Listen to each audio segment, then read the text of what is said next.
आज हम एक ऐसी स्थिति पर बात कर रहे हैं जो सोचने में अजीब लगती है। क्या हो अगर बारिश कभी रुके ही नहीं? हमारे पास इस पर कुछ डिटेल्ड एनालिसिस भी है। तो चलिए देखते हैं कि अगर आसमान हमेशा बरसता रहे तो हमारी दुनिया का क्या हो सकता है। जी, ये वाकई एक दिलचस्प सवाल है और इसमें ये देखना अहम है कि जो शुरुआती असर होंगे उनसे लेकर मतलब लंबे समय में पृथ्वी का पूरा भूगोल कैसे बदल सकता है। जैसा कि हमारे स्रोतों में है, ये सिर्फ एक मौसम की गड़बड़ी नहीं बल्कि एक तरह का अस्तित्व का संकट बन सकता है धीरे धीरे। तो सोचिए, पहला ही दिन दुनिया भर में लगातार तेज बारिश, शहर तो फौरन पानी में डूबने लगेंगे, है ना? ट्रैफिक, परिवहन सब ठप। बिल्कुल। और जो नालियां हैं, सीवर सिस्टम है, वो सब एकदम जवाब दे जाएंगे। घरों में पानी भरना तो बहुत आम हो जाएगा। और हाँ, तापमान भी गिरेगा। और जमीन का क्या होगा, मिट्टी का? हाँ, वो भी एक अहम पहलू है। देखिए, मिट्टी की एक क्षमता होती है पानी सोखने की। बहुत जल्दी वो क्षमता पूरी हो जाएगी, मतलब मिट्टी संतृप्त हो जाएगी। उसके बाद सारा पानी सतह पर बहेगा और इससे होगा मिट्टी का जबरदस्त कटाव। और फसलें, खाने का क्या होगा? फसलें तो समझिए सबसे पहले प्रभावित होंगी। उनकी जड़ों को हवा चाहिए, ऑक्सीजन। पानी भर जाने से ऑक्सीजन मिलेगी नहीं, तो मुश्किल से 1 हफ्ता, शायद उससे भी कम, और फसलें सड़ने लगेंगी। यहीं से एक बड़े खाद्य संकट की शुरुआत हो सकती है। सिर्फ 1 हफ्ते में? ये तो बहुत तेज है। मतलब खाने की किल्लत बहुत जल्दी शुरू हो जाएगी। और इतनी नमी, इतना रुका हुआ पानी, सेहत पर क्या असर पड़ेगा? सेहत पर तो सीधा और बहुत खतरनाक असर पड़ेगा। देखिए, जमा हुआ गंदा पानी, उससे हैजा, हेपेटाइटिस ए जैसी बीमारियां फैलेंगी। फिर रुके हुए पानी में मच्छर पनपेंगे, तो मलेरिया, डेंगू, चिकनगुनिया, इनका खतरा बहुत बढ़ जाएगा। और घरों के अंदर जो सीलन होगी, उससे फफूंद लगेगी।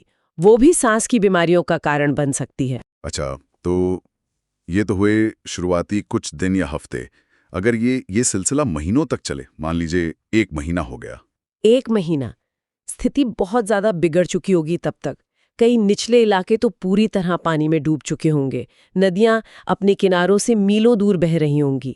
कई बांध, उनके टूटने का खतरा होगा। आप सोचिए, सामान्य आपदाओं में ही सालाना करीब 2.5 करोड़ लोग विस्थापित होते हैं, आधे बाढ़ से। यहाँ तो बाढ़ स्थायी है, करोड़ों लोग बेघर हो जाएंगे। हाँ, ये तो कल्पना करना भी मुश्किल है। और सड़कें, पुल, इंफ्रास्ट्रक्चर का क्या होगा? वो सब बह चुका होगा या बुरी तरह टूट चुका होगा। सड़कें, पुल, रेलवे लाइनें सब खत्म। बिजली का सिस्टम ठप, कम्युनिकेशन लाइंस डाउन, पूरी व्यवस्था चरमरा जाएगी। और जंगली जानवरों का सोचिए, जैसे काजीरंगा में बाढ़ में होता है, वैसा ही मंजर पूरी दुनिया में दिखेगा, शायद उससे भी बुरा। ये तो वाकई तबाही है। लेकिन एक और बात है, सूरज की रोशनी।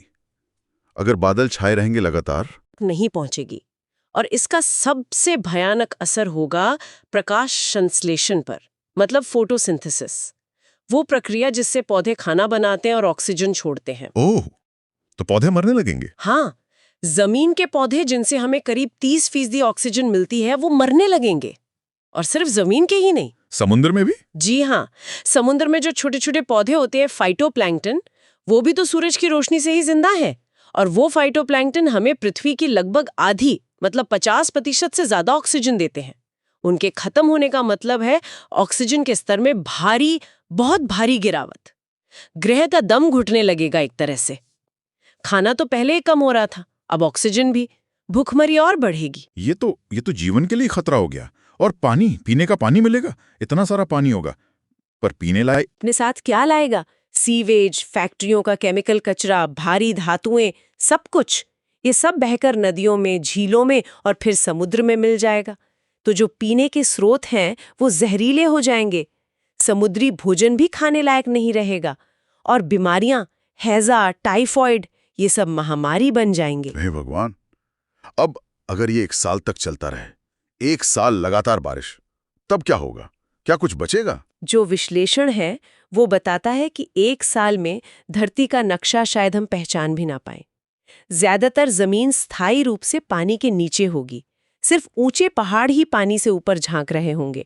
समुद्र का लेवल कई मीटर बढ़ चुका होगा। सोचिए, कोलकाता, मियामी, टोक्यो जैसे शहर पूरी तरह डूब चुके होंगे। मालदीव जैसे जो द्वीपी देश हैं वो तो शायद नक्शे से ही गायब हो जाएं, हमेशा के लिए। और इंसान, जानवर? जमीन पर रहने वाले ज्यादातर जानवर वो विलुप्त हो चुके होंगे। मानव सभ्यता जैसी हम जानते हैं वो लगभग बिखर चुकी होगी। जो थोड़े बहुत लोग बचेंगे वो शायद नावों पर रह रहे होंगे या फिर पहाड़ों की ऊंची चोटियों पर, छोटी छोटी बस्तियों में। खाने के लिए, साफ पानी के लिए, सुरक्षित जगह के लिए लगातार लड़ाई होगी, संघर्ष होगा।